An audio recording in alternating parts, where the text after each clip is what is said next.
അസ്സലാമു അലൈക്കും. അൽഹംദുലില്ലാ. പ്രിയപ്പെട്ടവരെ, ഇന്ന് നമ്മൾ പറയുന്നത് ഒരു സൂറത്തിനെ കുറിച്ചിട്ടാണ്. നമ്മുടെ മനസ്സിലുള്ള എന്ത് ഹലാലായ ആവശ്യം വളരെ പെട്ടെന്ന് തന്നെ പൂവണിയാൻ വേണ്ടിയിട്ട് ഈ ഒരു സൂറത്തിലൂടെ നമുക്ക് സാധിക്കുന്നതാണ്.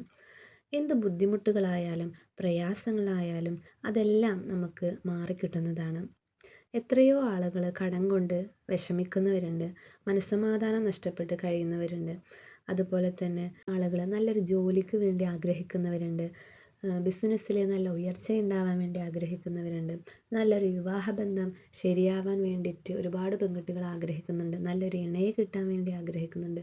അങ്ങനെ ഒരുപാട് പ്രയാസങ്ങളായിക്കോട്ടെ, ഒരുപാട് ആഗ്രഹങ്ങളായിക്കോട്ടെ, ഇതെല്ലാം തന്നെ ഈ ഒരു സൂറത്തിലൂടെ നമുക്ക് സാധിക്കുന്നുണ്ട്. മനസ്സിലുള്ള എന്താവശ്യവും നമുക്ക് പൂർത്തീകരിക്കാൻ സൂറത്തിലൂടെ നമുക്ക് സാധിക്കുന്നു.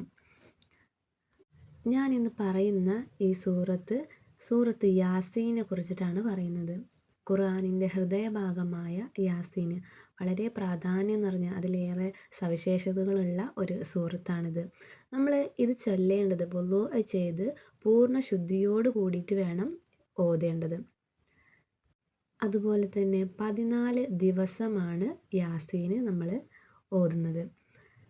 അഊസു ബില്ലാഹി മിനശ് ശൈത്വാനിർ റജീം.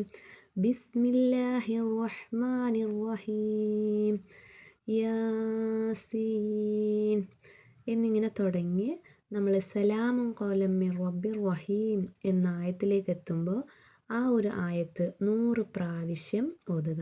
സലാമുൻ ഖൗലൻ മിർ റബ്ബിർ റഹീം എന്ന ആയത്ത് 100 പ്രാവശ്യം ഓതി വീണ്ടും അതിന് ശേഷം വരുന്ന ആയത്തുകൾ ഓതി തീർക്കുക. ഇങ്ങനെ 14 ദിവസം നമ്മൾ ഓതിക്കഴിഞ്ഞാൽ 2 ആഴ്ചക്ക് മുമ്പ് തന്നെ നമ്മുടെ എന്താണോ നമ്മൾ നടക്കാതിരിക്കുന്ന ആഗ്രഹങ്ങൾ, ആവശ്യങ്ങൾ, എന്താണ് നമ്മുടെ ബുദ്ധിമുട്ടുകൾ, അതെല്ലാം അല്ലാഹു തആല നമുക്ക് പൂർത്തീകരിച്ച് തരുന്നതാണ്. ആത്മാർത്ഥമായി അല്ലാഹുവിനോട് ദുആ ചെയ്യുക. ഏത് ആവശ്യമാണോ നിങ്ങളുടെ മുന്നിലുള്ളത് അത് ഈ ഒരു യാസീൻ ഓതിയിട്ട് പറഞ്ഞു കഴിഞ്ഞാൽ അല്ലാഹു തആല നമ്മുടെ പ്രാർത്ഥനയ്ക്ക് ഉത്തരം നൽകുന്നതാണ്. ഇൻഷാ അല്ലാഹ്. ഈ ഒരു അറിവിനെ നിങ്ങൾക്ക് ഉപകാരപ്പെട്ടിട്ടുണ്ടെങ്കിൽ മറ്റുള്ളവരിലേക്ക് ഷെയർ ചെയ്യുക. ഇതുപോലുള്ള നല്ല നല്ല അറിവുമായി അടുത്ത വീഡിയോയിൽ വരുന്നതാണ്. ഇൻഷാ അല്ലാഹ്. അസ്സലാമു അലൈക്കും.